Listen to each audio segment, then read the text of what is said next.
got rushed into the medical centre at Glastonbury, which then they rushed me to hospital. Their employer unfortunately said, no, you're 0 hour contract and therefore you do what we want you to do. The best bit of advice, I would say, probably the easiest bit. Hi, I'm Randle, and this is the FrontLine Security Podcast. Join me as I'll be talking to some of the key players in the security industry. I'll be talking to CEOs, campaigners, and security professionals who work in a whole host of different roles. Now, joining me today is Charlie Morton, who pretty much fits into all three of those categories.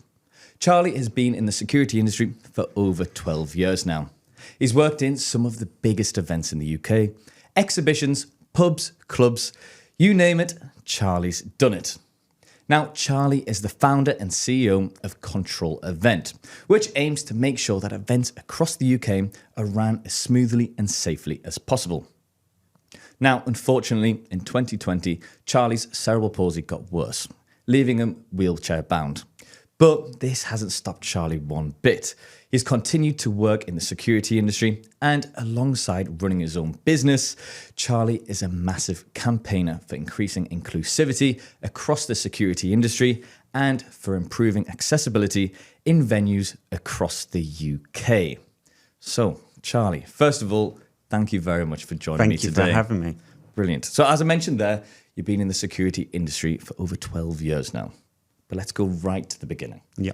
What made you choose to work in security? So my dad owned his own events company at Pinewood Studios, and then he moved into hotel events. And I used to be in his van delivering stuff to venues and exhibition centres. So I was sort of brought up in the event industry. So I started doing some DJing at about the age of 15, 16 in bars and restaurants and weddings. At 18, I moved to London. I was wanting to stay in the event industry, but I wasn't sure what to do. I found out about Get Licence. I got my door supervisor's badge. Luckily, I got it on my first attempt. I then decided to reach out to a number of companies. So then I got into the event industry, done a few festivals, and it all went from there, really. Do you remember your first festival that you worked at? So the first festival, proper festival, must have been Glastonbury. I worked at Glastonbury. I think we were there for about a week, 2 weeks. That was great fun. Unfortunately, I got an infection in my foot. I got rushed into the medical centre at Glastonbury, which then they rushed me to hospital on blue lights from Glastonbury to the nearest local hospital, which I was then in hospital for about a week because I just could not walk due to getting a cut in my foot whilst I was at Glastonbury. So that was my first experience of festivals, unfortunately. But it didn't put you off? No, it didn't put me off. And I came back fighting. Yeah. So out of all of the festivals that you have worked, which one have you enjoyed the most? The one that I probably enjoyed the most, let's think. I want to say probably enjoyed the most, probably Garage Nation in Finsbury Park when it was there a good few years ago. Another good one that I try to do every year is Pride in London. Last year I started running their actual event control room as an individual and not a company. I really enjoy that sort of aspect of it, actually running event control and stuff. So I've spoken to the event organizer for this year, and hopefully I'll be running it in some aspect again this year. Yeah. So the two would probably be Garage Nation, Pride in London, and maybe On the Beach in Brighton. And what do you enjoy the most about working at festivals? So what I like the most is probably no 2 days are the same. You're constantly changing what you're doing, and you're working with a complete array of different people. One day you could be dealing with a member of public that's having a seizure. The next day you could be having an issue with someone having a heart attack, someone causing a massive issue, which then turns into a fight because they don't want to be searched, or they're throwing drugs over the Harris fencing to get into a festival. I've seen pretty much it all. One of the experiences that just came back to my head was when I worked at Cheltenham Stadium on the response team, probably about 8 years ago. It was the time the owner was trying to leave and sell the club. And I was part of the response team, and we had bottles of, you can probably guess, thrown at you, and we had flares thrown at you and all sorts, and people thought throwing stuff at you, which I'm not going to say, would actually put me off and actually let them get closer to the owner. But things like that, you jump in the shower end of the shift, you get washed, you carry on. Didn't break any bones, nothing severe happened, so I just carried on. And it's things like that, the unknown on what could potentially happen or not happen is quite nice in the industry. Yeah. You touched on there that you now work in event control for big events like Pride.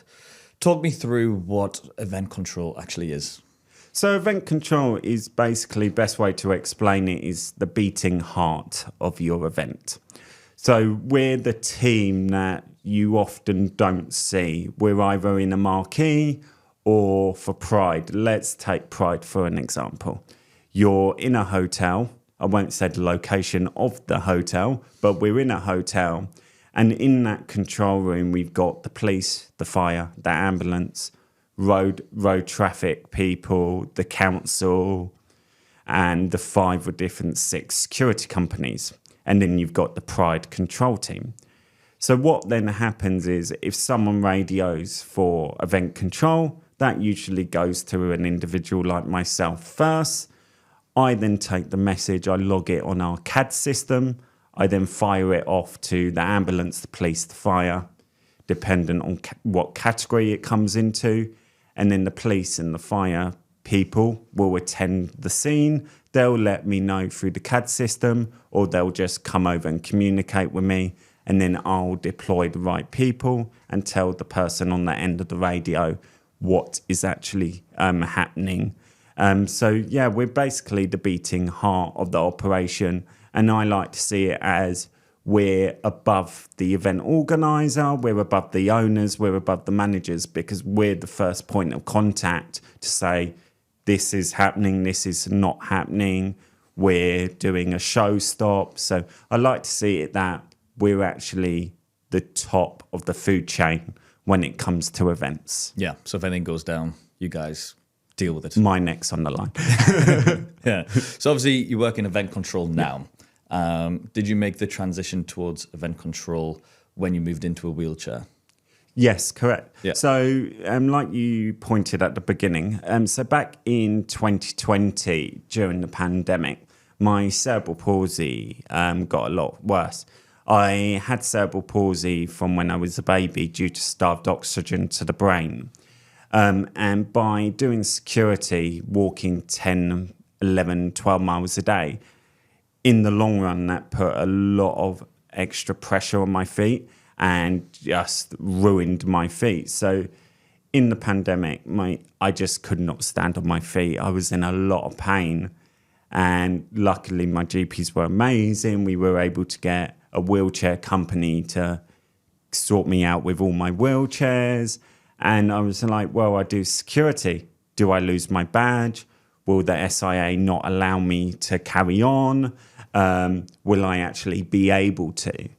And then it took me probably about 3 years during the pandemic to go, why don't I start control event?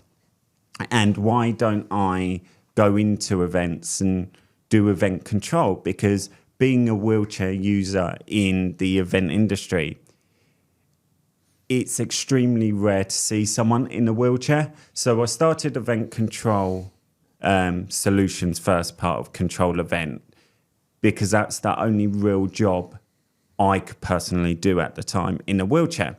Then I thought, whilst I was doing these events, trackways aren't accessible, toilets aren't accessible to staff or volunteers that are in wheelchairs or any sort of disability. So that's where accessibility consultancy came on through Control Event. So I've been speaking to quite a few companies and organisations. One was Live Nation, for an example. There was a news article with regards to Wireless Festival and Reading Festival not being fully accessible to everyone. People were complaining. And I thought, if I want a name for myself, hopefully for the good reasons, it takes someone like me to speak up. So I posted it on LinkedIn. Within 4 days, Live Nation reached out. They organised a meeting with myself. I went to their head office in Farringdon. I had a good 2.5 hour meeting with them. They've invited me to hopefully go to some of their festivals this year and actually audit them and tell them what could be changed and what's going on well. So that's a good connection I've got at the moment. I'm also working for the International Professional Security Association, who is basically a voluntary association, and they try and make the standards within the security industry more accessible to everyone, and they try and stand up for people's rights and getting more pay and different types of training. And trying to push out at the moment with them is training and understanding of people with disabilities, especially towards members of public. Like, how do you communicate with someone that's autistic? It could be something so easy like you could print out some signs on the table. So if they're non-verbal autistic, just like you would do with someone with hard of hearing, you would print out a tick and a bag. Are you okay to be searched? Yes, no. Can I search your bag? And you just point it. They can't communicate. And just by doing something so little and small like that, you actually go a long way. And actually, to them, something so small, printing off some photos on laminate, it actually makes their experience, because it shows that you've actually used your initiative. It's completely free. Get some photos off Google, laminate them on your search table, and make it easier for people with different types of disabilities like non-verbal autism, hard of hearing, and actually see what impressions that will show to event organisers and other people within the industry.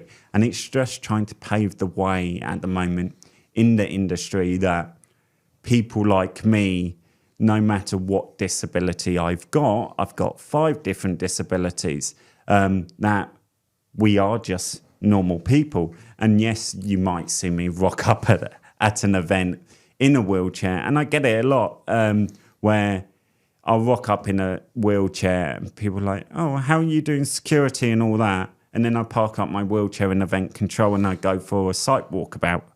And I actually do that purposely because it sort of gets people thinking to go, actually, there's ambulatory wheelchair users and we can do jobs as well as you or even better as you. And I've proved that a few times where someone will go, oh, I can't do this. And I'll prove it to them that they can. And I'm in a wheelchair and I've done it. So, yeah, it's just trying to change the industry. Yeah, brilliant. So, I mean, obviously you made that transition from obviously staying in the security industry before you were in a wheelchair, then moving into a wheelchair.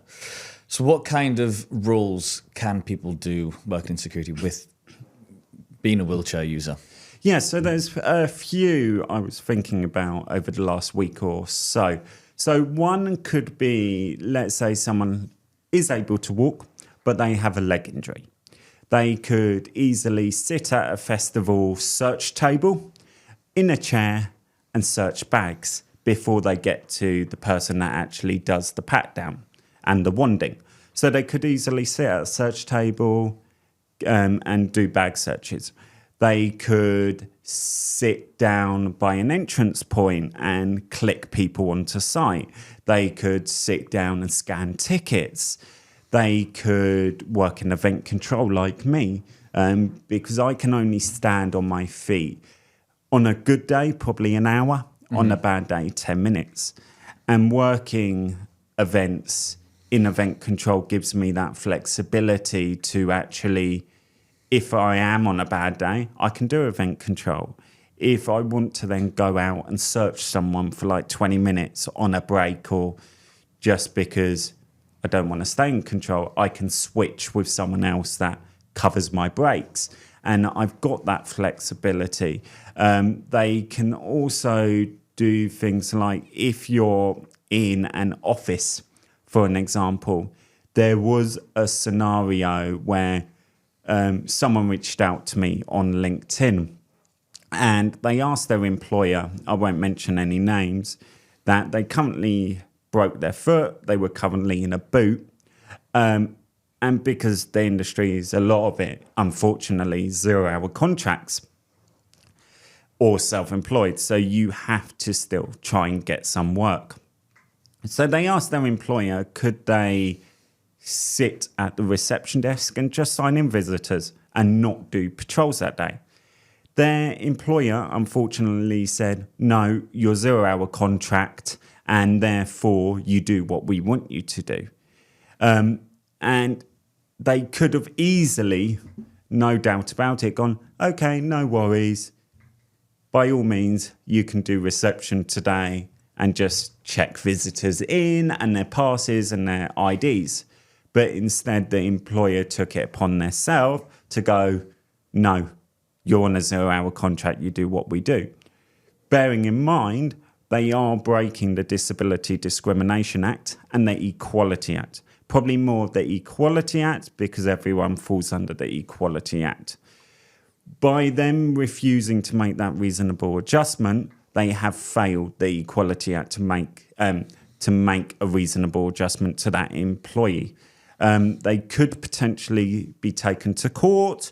Legal proceedings could be done because they clearly didn't go out their way to make any reasonable adjustments to accommodate that person's needs. So it's things like logistics, covering someone's break that's on a static position. So there's a lot you can do in the industry. And I'm trying ever so hard, like doing podcasts with you, Cole, to make people aware that security isn't just standing up, being all beefing, going, you're not coming in, or seeing someone in a wheelchair not doing security. You wouldn't really be able to, if I'm being honest, and I think I can say this, work in a nightclub or a pub in a wheelchair because it's just not practical and it's risk assessing it. But what you could do, you could turn up to a venue in a wheelchair, park it in the storage room, and then sit in a chair by your ID scan machine. So you could easily scan people into the club. You're sat on a chair, as long as there's enough space, and scan punters' IDs in the machine. You're not in your wheelchair, but you're still working, but you're sat down. You could still check bags before they get to a preset. So as much as you probably couldn't do it in a wheelchair, as long as you're an ambulatory wheelchair user, you could do probably every bit of the industry that there is. It's just your employer that needs more understanding and awareness on what's reasonable. And by an employer making reasonable adjustments, they're actually showing and paving the way to other people in the industry, going, no matter what disability you've got, you can do it. It's like if you're employing more people with autism, we're so good at working out logistics and what needs to be done. And I could probably tell you exactly layouts of sites that I haven't been on for 10 years. So it's just trying to find people's abilities and what they can and can't do and support them in any way they can to actually do the job to their best ability. Yeah, I think you've hit the nail on the head there. It's more about companies making reasonable adjustments to cater. I know the SIA, they've got an example they use for, I think it's a guy called Tim with epilepsy. So I think he started his shift when he was 18. He'd always work long shifts, night shifts, and then figured out he was always really tired. So the company made a reasonable adjustment and switched him to daytime shifts. Sometimes it is as simple as that. Companies just need to work with people, really.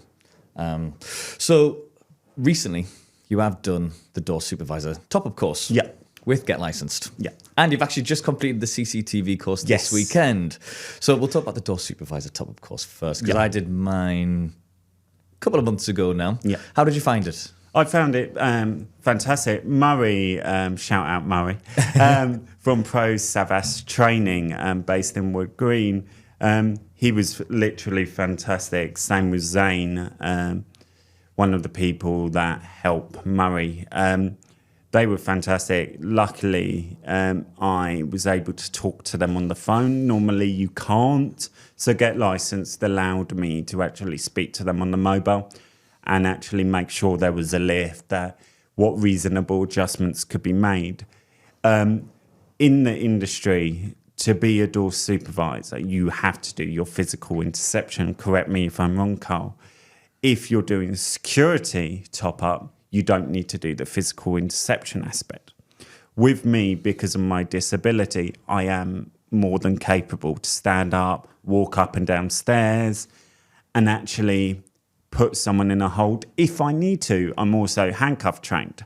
So I done my door supervisor because then it opens more fields to me. I can still do festivals if I need and licensed premises.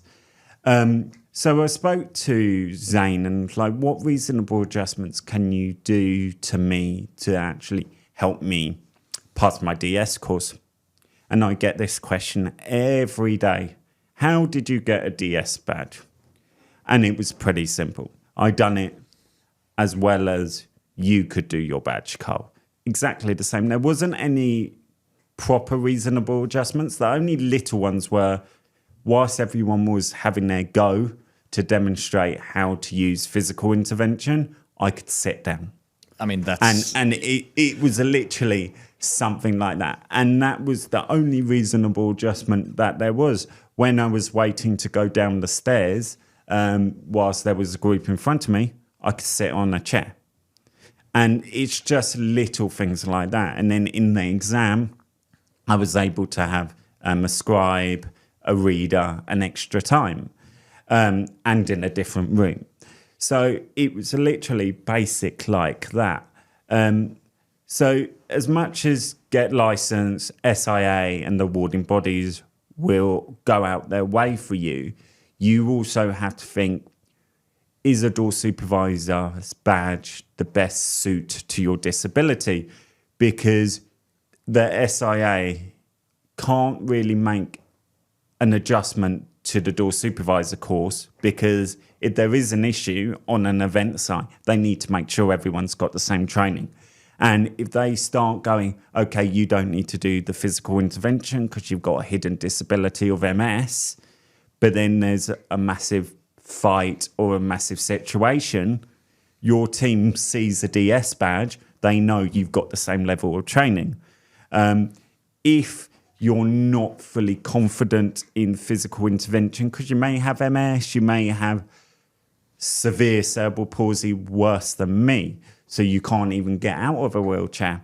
So if your disability is quite severe and you're unable to walk for, I want to say, more than half an hour to an hour at a time, I would say do your security badge. If your disability means you can walk for half an hour to an hour, 100%, if you're able to, and you're able to demonstrate the physical intervention, get your door supervisor's badge, because it opens up a lot more areas to you. So you mentioned there, obviously, Get Licensed and Zane and Murray were incredibly accommodating, if I do say myself, throughout your door supervisor top-up course and your CCTV. But starting with the door supervisor one, how did you find the exams? The exams, because I been in the industry for 12 years, I found it extremely easy. If I'm being honest, it is common sense, especially on the door supervisor top-up. I can't really talk about the new style of the door supervisor course because I haven't done it, because I've done my badge 12 years ago. So I've only done top-up. So I'll only speak on the top-up side of it. But because I have been in the industry so long, it is common sense. As long as you're switched on and you know what the basic things are, you'll fly past. I done it first time, got my badge within, I want to say, 4 days. So yeah, the process was really quick and really easy. Yeah. Did you use the Guard Pass app at all? Yes. So I used the Guard Pass app for the e-learning. That helped me a lot. So I used that probably, I want to say, twice a day in my spare time. The mock exams? Yes. Yeah. Yeah. I remember when I did mine, I think I probably created most of the mock exams. Yes. But just sit and do the mock exams every single day. And I also passed first time. Yeah, congratulations. Thank you. That's all I wanted. And then the CCTV course, because I haven't done my CCTV course yet. I am going to do it this year. But what should I expect on the CCTV course? So with the CCTV course, it's 3 long days from about 8 in the morning till about 6 o'clock at night. The first bit is the module 1, believe it or not, of the door supervisor course. Yeah. They put that onto day 1 of the CCTV course, because if you're doing your CCTV license and you've not got your door supervisor's badge yet, if you pass your module 1 on CCTV, you then don't need to sit it in door supervisor and vice versa. Yeah. Depending on when you did it. Yeah. Yeah. As long as it's past 2021, then your module 1 will go towards your door supervisor and door supervisor to CCTV. Day 2 was more of the understanding of what you can and can't do. Things like you can't start filming someone in a private property because that's invasion of privacy, and you can't watch them film things for, let me put it quite cleanly, OnlyFans. So you can't watch people do certain activities. As long as you're filming the public and you're filming vehicles, you're pretty much good to go. If you're zooming into a private property, i.e. you work in a shopping centre, you're looking at a camera outside in the car park, and you're zooming into the shopping centre because you've got a camera on the other side of that door and you've got access to it, that's justifiable because you work for that premises. You're not invading anyone's privacy. You still have access to that. Day 3 was basically re-going over what you learned in day 1 and 2. And then day 3 was basically sitting the exam. But once you've obviously get your CCTV license as well, will you be looking to work in CCTV control rooms and looking after the CCTV? Yeah, so one of the main reasons I done my CCTV is control event. I sort of need it. If I'm doing event control, I sort of need it. At the moment, I just do generic event control type stuff without the CCTV.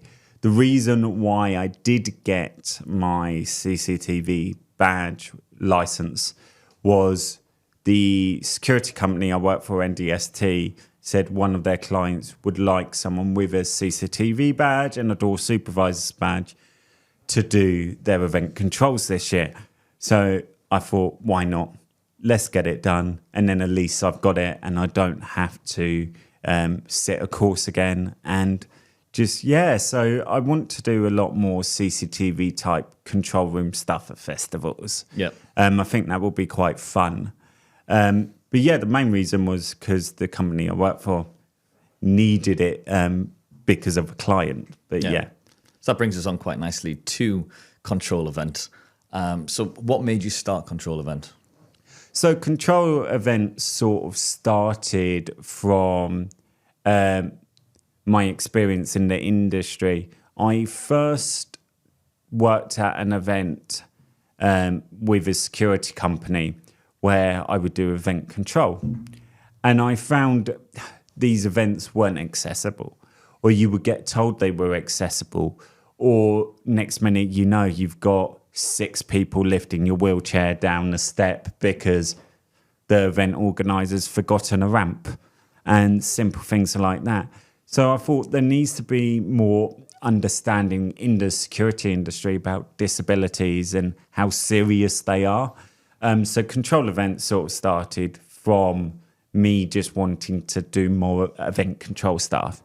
And then I'd done some more events and I was breaking wheelchairs quite often. So then I thought, why don't I start accessibility consultancy? The second, I didn't imagine how many people would reach out to me to ask me questions about accessibility and what they can do at their festivals and events.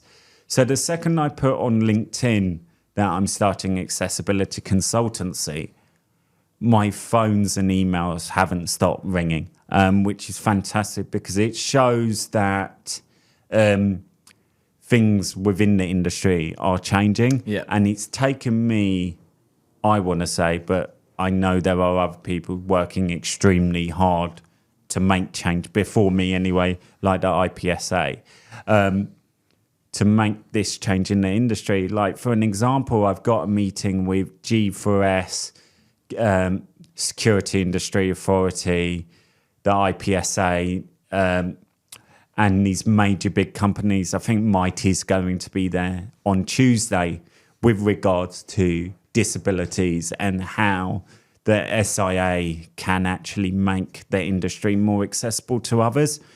So big parties in the industry like G4S are at this meeting next week. And I've got regular meetings with these people from now on through the IPSA, where people are actually listening and there are changes going to happen. It doesn't seem like that the SIA are actually making changes at the moment, but there are things hopefully coming out of all these meetings, and there'll be more understanding of disabilities and how to communicate with people with disabilities, and that if a staff member needs an extra 5 minutes to calm down because they might have a sensory overload issue, then that's reasonable. So there are loads of things happening behind the scenes, and I'm confident that 2024, 2025 is the year of accessibility. So yeah, I just cannot wait.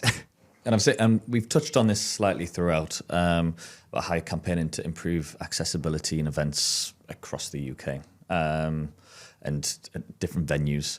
What advice would you give to, I suppose, both security companies and people running the events to try and make the event as accessible as possible? So the best bit of advice, I would say, probably the easiest bit to advise event organisers to do is, imagine this.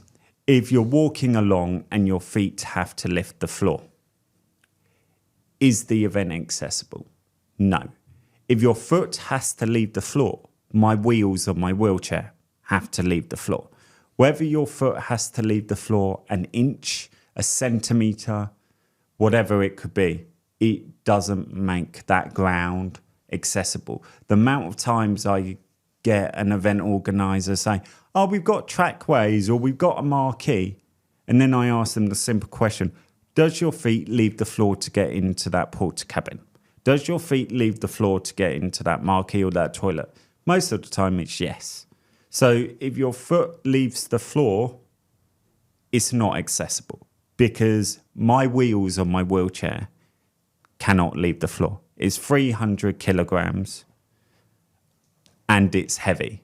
Plus me, it doesn't make it accessible. So the best bit of advice is if you're planning an event or you're telling someone if something's accessible, remember, if your feet lift the floor, it's not accessible. If your feet stay on the floor, including on ramps, then it's accessible. Okay, Charlie, so thank you very much. You've been absolutely fantastic. But what is one message you would like to leave to security companies thinking about becoming more inclusive when it comes to hiring?